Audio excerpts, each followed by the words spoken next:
Eu queria, nesta manhã, considerar com você algumas verdades bíblicas diante de tudo isso que nós estamos vivendo. O tema que eu dei é coronavírus, relembrando algumas verdades bíblicas em tempos difíceis.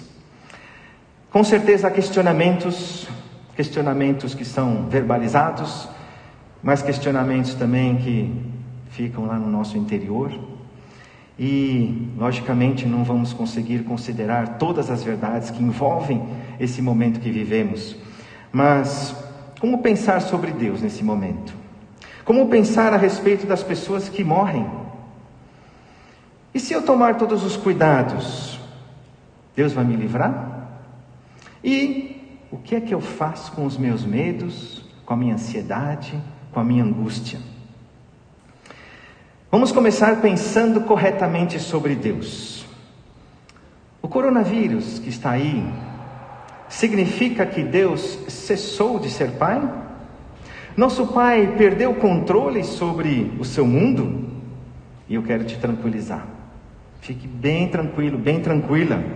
De forma alguma, Deus continua Senhor absoluto e mestre de cada coisa que está acontecendo neste mundo e aí na tua vida. Ouça o que a palavra de Deus nos diz, no Salmo 24:1. Ao Senhor pertence a terra, e tudo o que nela se contém, o mundo e os que nele habitam. Que bom, porque tudo, a terra e tudo que está nela, está em boas mãos, em mãos amorosas. Tudo é dele, tudo é dele. Tudo veio por Ele, e para Ele são todas as coisas. A gente pode ficar bem tranquilo. Um outro salmo também nos diz o seguinte: no céu está o nosso Deus, e tudo faz como lhe agrada. Deus está no céu e faz tudo como lhe agrada. E é um salmo que dá honras a Deus em contraponto com os deuses que têm olhos, mas não veem, que têm boca, mas não falam, que têm nariz, mas não cheiram, que têm ouvidos, mas não ouvem, as suas mãos não apalpam, seus pés não andam, em contraponto com um Deus que, além de ter criado todo esse universo, Ele também é o sustentador de todas as coisas. E o Salmo continua dizendo assim: Israel confia no Senhor. Israel representando o povo. Depois Arão confia nesse Deus. Arão representando os líderes religiosos. E depois, os que temem ao Senhor, confiem. E eu quero te perguntar nesta manhã: você tem confiado em quem nesses momentos? É no Deus Criador do universo? É o Senhor dos senhores?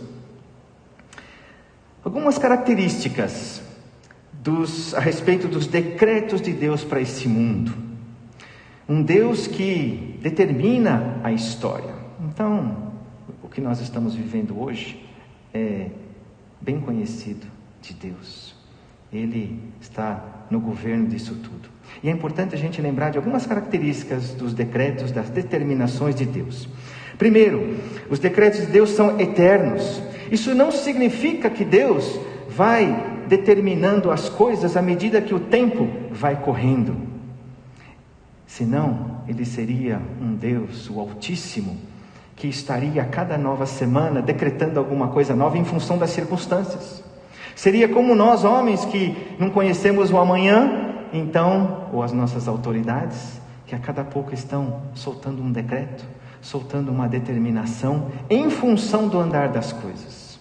Mas fique bem tranquilo, que os decretos de Deus são eternos, eles já foram determinados na eternidade do passado. Um Deus que já decidiu e determinou as coisas, inclusive conhecendo as ações dos homens, porque com a presciência de Deus, Ele já pôde determinar tudo no passado, mesmo conhecendo antecipadamente as decisões humanas. Uma segunda característica: os decretos de Deus são sábios e justos. A sabedoria é evidenciada na seleção dos melhores fins possíveis e dos meios apropriados para cumpri-los. Os decretos de Deus são justos, são sábios, são bons. Não há nada intencionalmente ruim. A palavra de Deus diz que todos os pensamentos de Deus são pensamentos de paz e não de mal.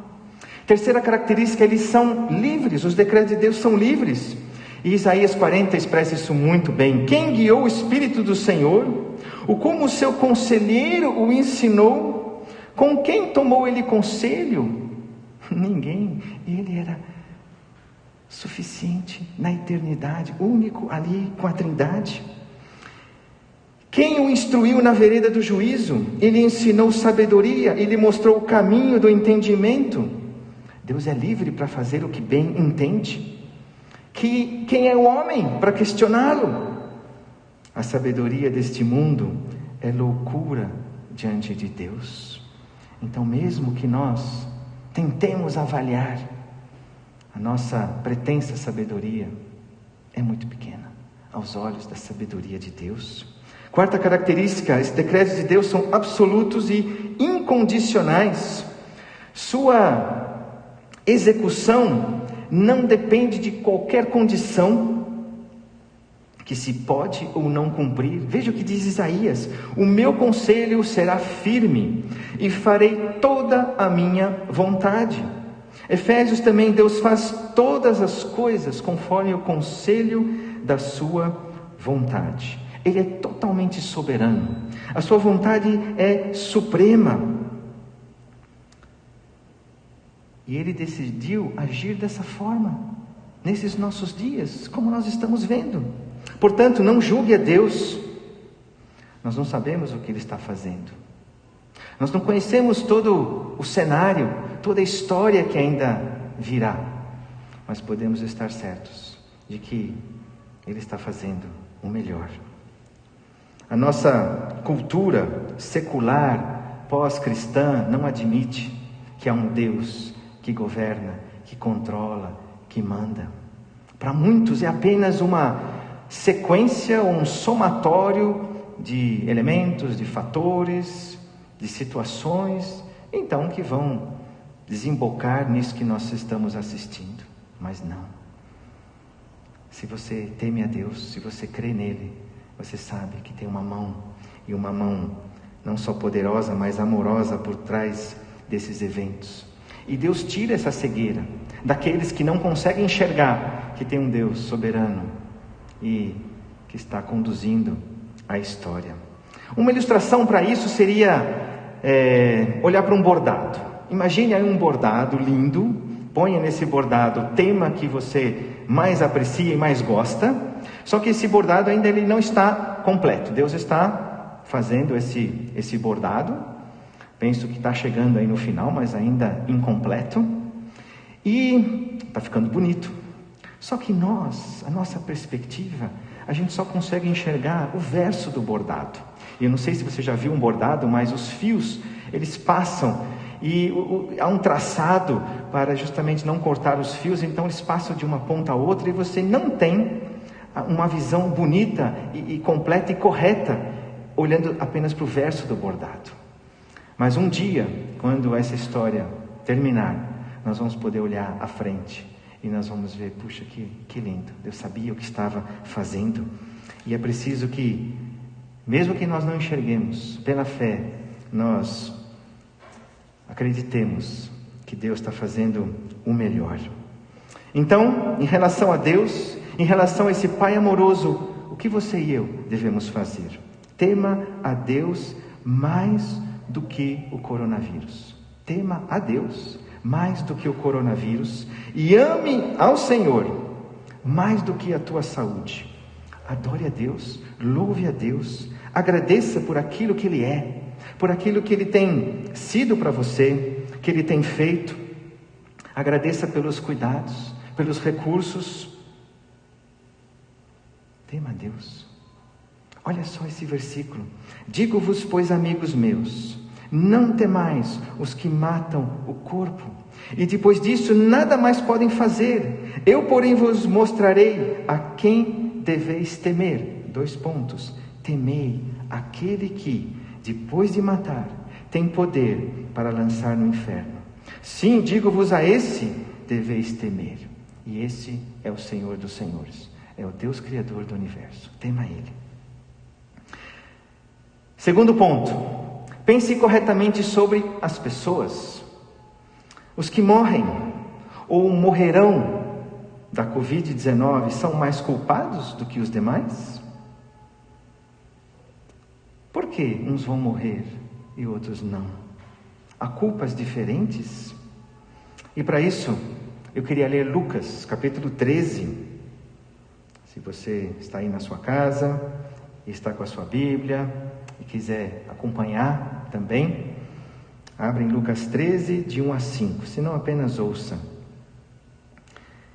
Naquela mesma ocasião, chegando alguns, falavam a Jesus a respeito dos galileus, cujo sangue Pilatos misturara com os sacrifícios que os mesmos realizavam. Ele, porém, lhes disse: pensais que esses galileus eram mais pecadores do que todos os outros galileus, por terem padecido estas coisas? Não eram, eu vou-lo afirmo. Se, porém, não vos arrependerdes, todos igualmente perecereis. Ou cuidais que aqueles 18 sobre os quais desabou a torre de Siloé e os matou, eram mais culpados que todos os outros habitantes de Jerusalém? Não eram, eu vou-lo afirmo. Mas se não vos arrependerdes, todos igualmente perecereis. O contexto imediato aqui desses versículos que nós lemos é Jesus falando sobre o juízo vindouro e a necessidade urgente e indispensável de acertar as contas com Deus e uns com os outros. E nesse momento chegam algumas pessoas dando a notícia para Jesus: olha, você viu o que aconteceu? Galileus estavam lá no templo sacrificando, provavelmente religiosos então, galileus que moram na região norte de Israel, estavam lá sacrificando e de forma cruel. Pilatos os assassina e diz o texto que o sangue dos sacrifícios, junto com o sangue dessas pessoas que foram mortas por Pilatos, se misturou. Uma tragédia, algo terrível. E não raramente, diante de catástrofes, muitas especulações eram feitas e até juízo era proclamado. Será que estas pessoas massacradas eram mais culpadas, mais pecadoras? Será que eles estavam pagando pelos seus pecados? Mas é interessante a resposta de Jesus. Diante dessas especulações, Jesus não fala de política, ele não defende, ele não condena, melhor dizendo, Pilatos. Ele nem se volta para as vítimas, tentando defendê-las, mas ele faz um alerta aos seus informantes, a fim de que examinem o seu próprio coração e pensem a respeito do seu estado diante de Deus. A lição aqui que Jesus nos dá é: arrependa-se, senão você vai perecer. Diante de tragédias, nós costumamos mais falar da morte dos outros do que da nossa própria condição diante de Deus. É muito mais fácil julgar os outros do que julgar a nós mesmos. E não é somente no tempo de Jesus, mas até hoje há um pensamento muito forte a respeito da justiça retributiva. Será que quando acontecem tragédias, essas pessoas que morreram não estão pagando pelos seus próprios pecados? Mas Jesus afirmou que você, se não se arrepender, também vai morrer. E Jesus acrescenta uma nova história. Ele fala de uma torre, a torre de Siloé, que fazia parte das fortificações de Jerusalém. E essa torre caiu. Levanta o mesmo problema. Será que é um juízo de Deus sobre os mais culpados? E até hoje, os que morrem de tsunami, de ataques terroristas e tantas outras tragédias são mais culpados? E Jesus responde igualmente, como na primeira história: eles não eram mais culpados. Eu afirmo a vocês que eles não eram mais culpados. Se, porém, não vos arrependerdes, todos igualmente perecereis. Jesus, ele nos ensina a olhar para dentro. Ele ensina você a olhar aí para o teu coração e se perguntar: se eu tivesse morrido como aquelas pessoas, por exemplo, na Itália, eu estaria em ordem com Deus? Se eu fosse aquelas pessoas que estão perdendo a vida, eu já me arrependi? Eu já acertei a minha situação com Deus e com as pessoas? Eu já me arrependi das minhas transgressões? Todos nós somos culpados, independentemente da nossa vida ou do tipo de morte. O mundo não está dividido entre mais pecadores e menos pecadores, ou dividido entre mais culpados e menos culpados. O mundo está povoado de pecadores culpados. Não importa como se vive ou como se morre, aos olhos de Deus, nós somos pecadores. Aqueles que vivem folgadamente e talvez tenham uma morte natural, eles não são menos pecadores do que aqueles que têm uma vida terrível, trágica, atribulada e morrem de forma terrível. Em vez de especularmos o que vai no coração dessas pessoas que estão sofrendo esse mal, chore por causa dos teus próprios pecados. Olhe para dentro de você, poderia ser você. E eu quero te ajudar para que esse arrependimento seja bem didático. E pensem em 5 etapas para um arrependimento bíblico verdadeiro, profundo e definitivo. A primeira coisa, você precisa se reconhecer pecador. Alguém que transgride a lei santa de Deus. Você reconhece o seu pecado? A segunda etapa, isso gera tristeza, porque nós ofendemos a Deus. Nós estamos contra aquele que nos criou e que quer o melhor para nós. Reconheça-se pecador. Isso deve gerar tristeza. E a terceira etapa é a confissão. A confissão propriamente dos pecados, enumerando, dizendo: Deus, me perdoa de eu ter tido esse pensamento que te desagrada. Me perdoa da minha mentira. Me perdoa da minha falsidade. Me perdoa do meu orgulho. Me perdoa da minha falta de amor. Me perdoa de todas as promessas que eu fiz e que eu não cumpri. Me perdoa de tudo aquilo que está contrário, do meu ódio, da minha falta de controle, da minha falta de mansidão, das palavras que saíram da minha boca que não edificaram. E a quarta etapa, se isso aconteceu, você rompe com o pecado. Isso vem acompanhado da conversão. A conversão é você então trocar esse pecado, esse hábito, por aquilo que agrada a Deus. Isso é a verdadeira conversão dos nossos caminhos, das nossas ações. E a quinta etapa, isso resulta em eu passar a ter ódio, repulsa do pecado. Não quero mais cometer. E sinto uma ojeriza, sinto uma repulsa, porque o pecado, ele é uma blasfêmia contra Deus. Ele é uma transgressão da lei de Deus. E se Deus odeia o pecado, aqueles que amam a Deus também devem odiar o pecado. Portanto, o pecado é muito pior do que um massacre ou um desabamento. O pecado causa a morte eterna. E sem arrependimento, mesmo que você esteja vivo aí me vendo, você está morto. Sem arrependimento, se nós morrermos, nós pereceremos eternamente. O pecado, portanto, é a pior pandemia que a humanidade já conheceu e atingiu a todos sem exceção. Mas graças a Deus, porque basta arrependimento e a tragédia está resolvida e está solucionada. Graças a Jesus Cristo, que assumiu a morte por causa do pecado, lá na cruz, no teu lugar, no meu lugar. E eu não preciso mais pagar pelos meus pecados, porque alguém pagou, que é Jesus. Por isso a Bíblia fala de arrependimento. É a mensagem da Bíblia: arrependei-vos. É a mensagem que Jesus proferiu.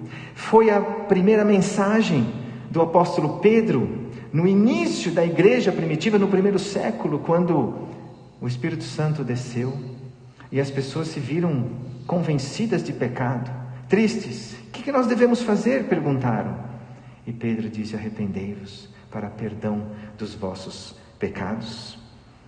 É um tempo de você olhar para dentro e colocar em ordem a sua casa interior diante de Deus e das pessoas. E ainda pergunto para você: você já rompeu com a prática do pecado? Você sente tristeza quando erra, quando peca? Então pare de julgar os outros e julgue-se a si mesmo. Portanto, o coronavírus serve para você colocar a sua vida em ordem. Eu entendo que o que está acontecendo é graça de Deus.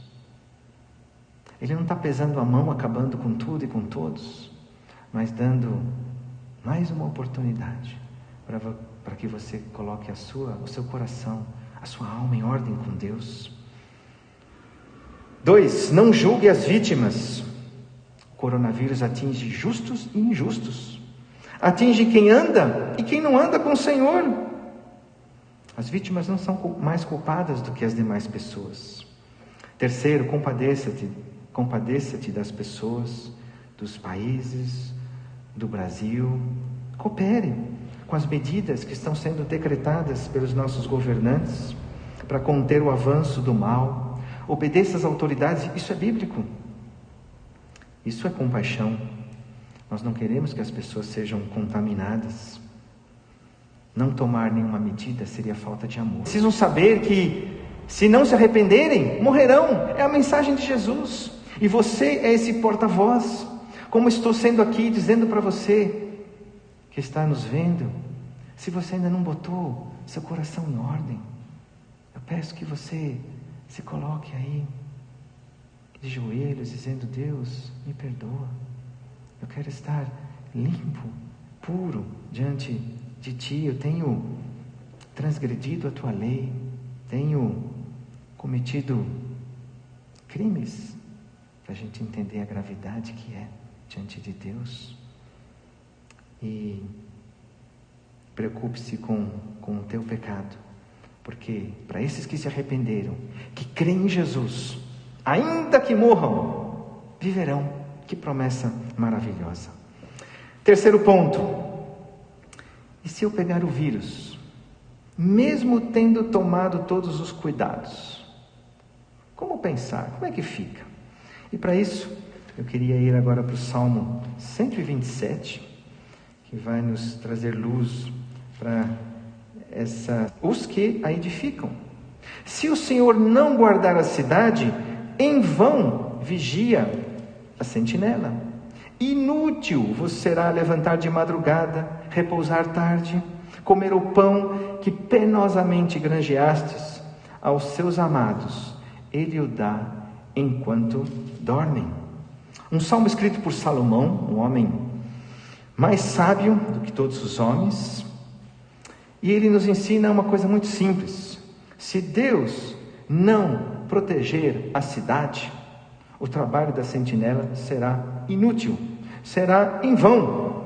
Se Deus decidir que a cidade será invadida, a sentinela não adianta nada. Mas nem por isso devemos retirar a sentinela. Porque se Deus quiser guardar a cidade, se Deus quiser impedir que a cidade seja invadida, Ele vai usar a sentinela. Ele vai usar a sentinela como instrumento para guardar a cidade. E como nós não sabemos se Deus quer proteger a cidade ou invadir a cidade, então coloquemos a sentinela.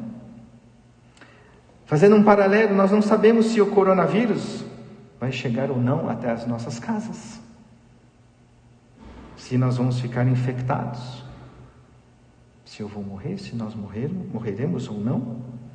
Portanto, tomemos os cuidados, lavemos as mãos, Fiquemos em casa, como se fosse a sentinela, atenta, cuidando, sempre pronta. Eu posso tomar todos os cuidados, ser aquela sentinela atenta, que não cochila, e assim mesmo ser contaminado pelo vírus, e até morrer. Isso também estará nos planos de Deus. Mas se Deus quer nos livrar, Ele vai usar esses cuidados. É a mesma teologia do que os amigos de Daniel. Você lembra dos 3 amigos de Daniel que desobedeceram uma ordem do rei, preferiram obedecer ao Deus eterno e foram lançados na fornalha acesa? E antes eles disseram o seguinte: se o nosso Deus, a quem servimos, quer livrar-nos, Ele nos livrará da fornalha de fogo ardente e das tuas mãos, ó rei. Se não, fica sabendo, ó rei, que não serviremos a teus deuses, nem adoraremos a imagem de ouro que levantaste. Que tranquilidade desses homens, e deve ser a tua, deve ser a minha, de que nós estamos debaixo das mãos de Deus, que conhece o futuro. Portanto, a nossa infecção ou não dependerá, no final das contas, das estatísticas, dos fatores de risco, da nossa idade, mas da permissão e da decisão soberana de Deus. E aí talvez você me pergunte: mas então, se Deus já determinou tudo, se Deus já sabe o que vai acontecer, por que então cuidar? Por que lavar as mãos? Por que então viver com toda essa preocupação, não só agora, mas em quaisquer outros momentos de tensão? Sabe por quê? Porque Deus jamais nos autorizou a deixar o barco correr. Deus jamais aprovou a nossa irresponsabilidade, a nossa negligência, o nosso pouco caso. Muito pelo contrário, Ele disse para que sejamos prudentes, obedientes às autoridades. E isso é um testemunho de dependência, de submissão e de entender que Deus deixou as suas leis, e a obediência a elas é demonstração de amor, é demonstração de atenção à voz do Eterno. Neemias viveu também a mesma coisa. Um homem que foi chamado por Deus para reconstruir os muros ao redor de Jerusalém, que tinham sido destruídos completamente. Ele é chamado para reconstruir. Em um determinado momento dessa reconstrução, vem inimigo, Deus seria adorado. Eles se colocaram contra. Neemias sabia, o texto diz, que Deus pelejaria por eles. Neemias sabia que Deus ia dar bom êxito para essa obra. Então, quando vieram os inimigos, ele não fez pouco caso. Mas o texto nos fala que aqueles que trabalhavam na obra, os carregadores, carregavam as coisas com uma mão e na outra mão tinha uma arma, tinha uma lança. Aqueles que faziam a construção dos muros, metade deles trabalhavam e outra metade empunhava arcos, enfim, lanças e instrumentos para se defenderem caso o inimigo chegasse. Apesar de Neemias saber o final da história, ele cuidou e se preparou. Assim como nos diz a palavra de Deus, o cavalo se prepara para a batalha, mas a vitória vem do Senhor. Ele se prepara, mas a vitória, o cuidado, a proteção final é de Deus. E diante disso, a gente precisa corrigir uma frase que até eu já disse, e com certeza muitos já a proferiram. A frase é o seguinte: faça a sua parte e Deus fará a dele. Será que está certo? Faça a sua parte e Deus fará a dele. Nós precisamos ser felizes. Nós não estamos num acordo onde Deus depende de que eu faça uma parte para que Ele faça a dele, onde ambos dependem um do outro. Isso colocaria sobre o homem uma capacidade que ele não tem.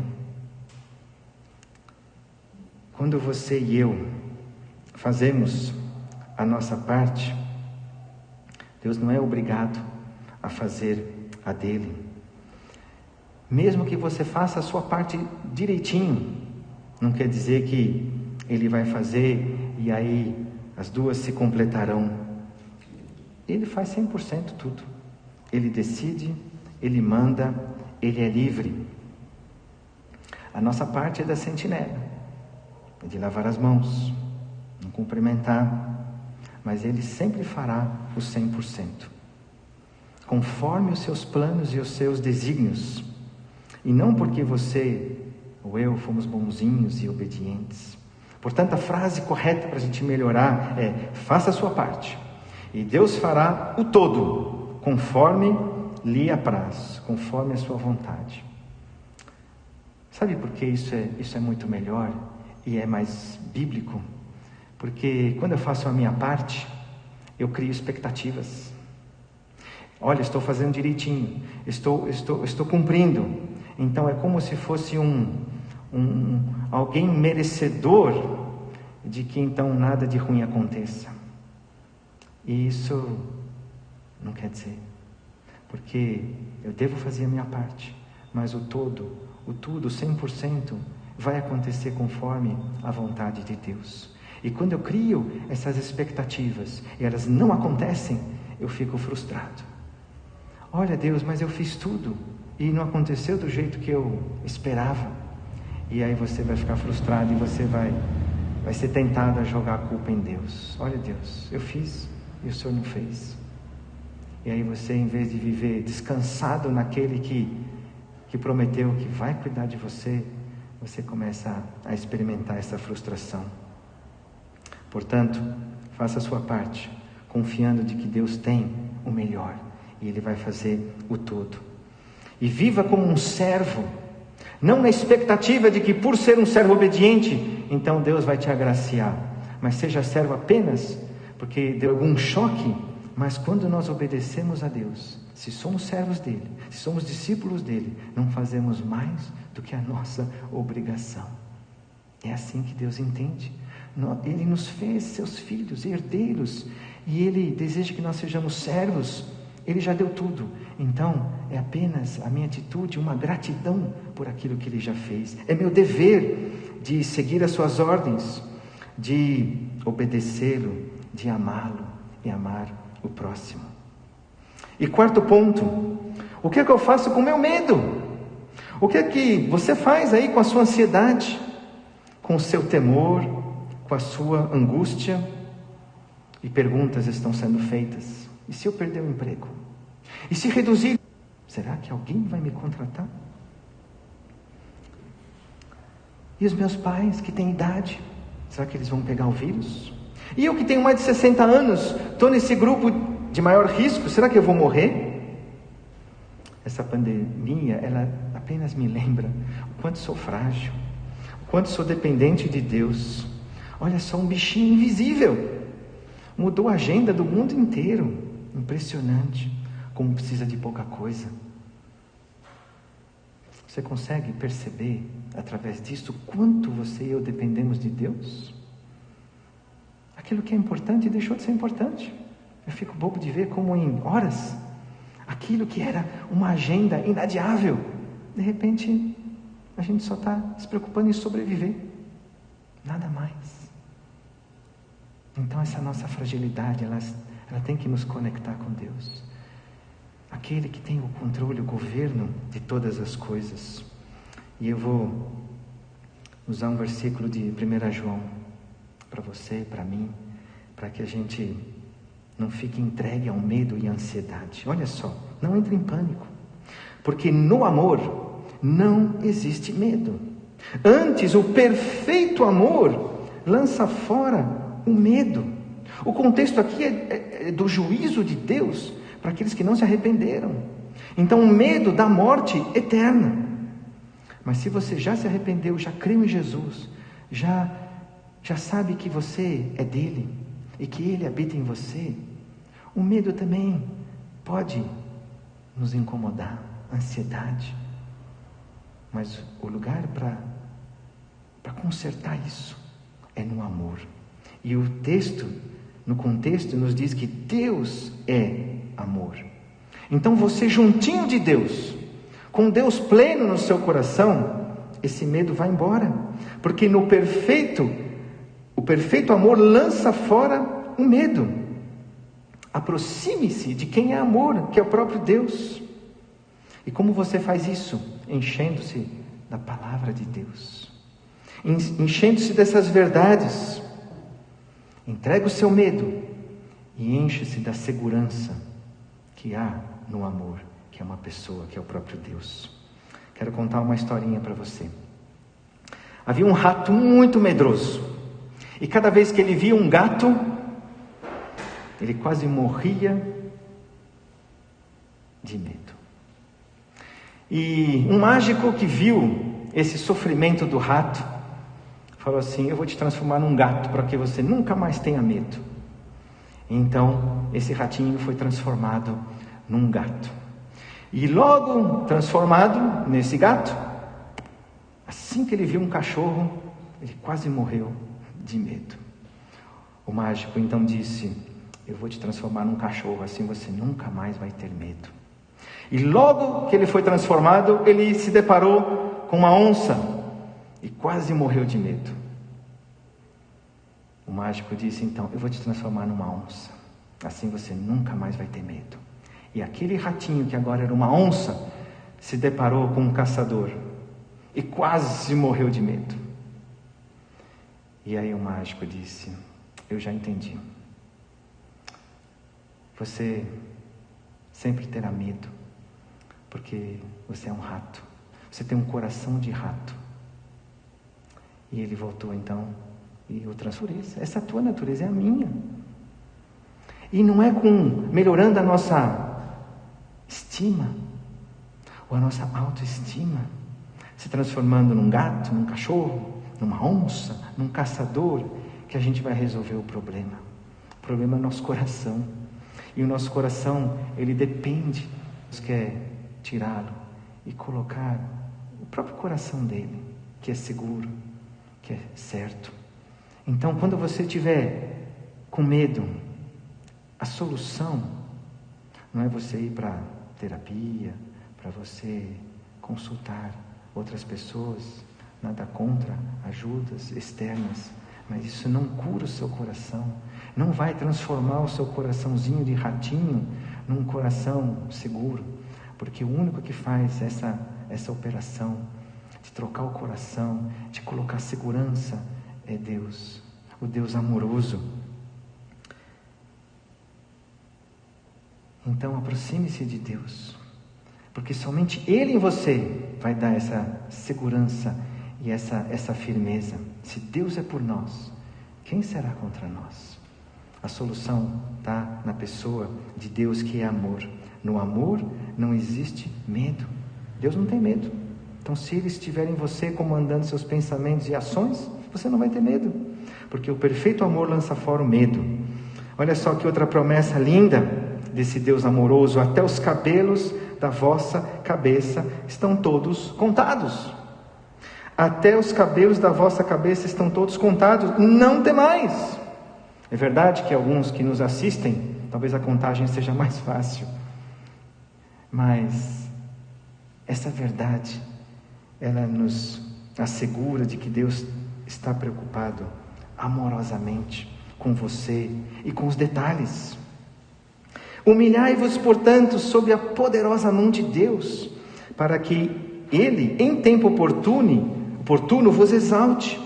E agora, esse é o segredo: lançando sobre Ele toda a vossa ansiedade, porque Ele tem cuidado de vós. Lança a tua ansiedade sobre Ele, porque Ele quer cuidar. Todas as coisas cooperam para o bem daqueles que amam a Deus. Ao invés de você ficar obcecado pelas últimas notícias, e imagens e vídeos ligados ao coronavírus, e aqui, por favor, não estou dizendo para você ficar alienado, mas que a palavra de Deus, esse livro, que essa carta de amor de Deus para você, habite no seu coração, e que essa palavra, habitando no seu coração, ela possa ser instrumento para ajudar a outros e aconselhar outros em toda a sabedoria, louvando a Deus com salmos e hinos e cânticos espirituais, com gratidão em nossos corações. Isso é a prática, para hoje, para amanhã, para depois. Leia a palavra de Deus, medite nesse livro. Talvez você nunca o abriu. Faça isso. Você vai descobrir mais do que apenas palavras e frases e parágrafos. Você vai descobrir o amor de Deus. Palavras especiais para você. Você que já abre, que conhece, abra mais, leia mais. Aproveite essa agenda que mudou para mergulhar e para que esse livro se torne a tua vida.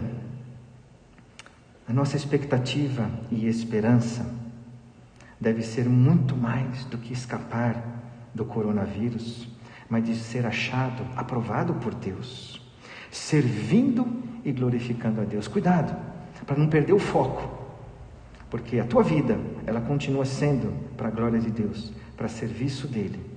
Então seja intencional nessa semana, programe-se para conhecer mais esse Deus. Programe-se para falar com alguém essa semana e ajudar alguém e mostrar a ele que há esperança no Senhor Deus. Não só uma esperança para os eventos imediatos, mas uma esperança para toda a eternidade. Jesus é essa esperança. Jesus é essa esperança para você hoje, amanhã e para todo o sempre. Aquele que ressuscitou Jesus também nos ressuscitará com Ele. E agora, 5 coisas práticas para você ter como alvo aí para esses próximos dias. Não julgue a Deus. Ele continua te amando e cuidando da história. 2, não julgue as pessoas. Ore por elas. E olhe para você e acerte a sua vida com Deus. A Ezequias foi dito, através de um profeta, da parte de Deus: Ezequias, põe em ordem a tua casa. Aproveita esses dias, põe em ordem a tua casa. Na minha casa eu preciso colocar a ordem num quartinho, mas eu estou me referindo a essa casa. 3, fale de Jesus, não se acanhe.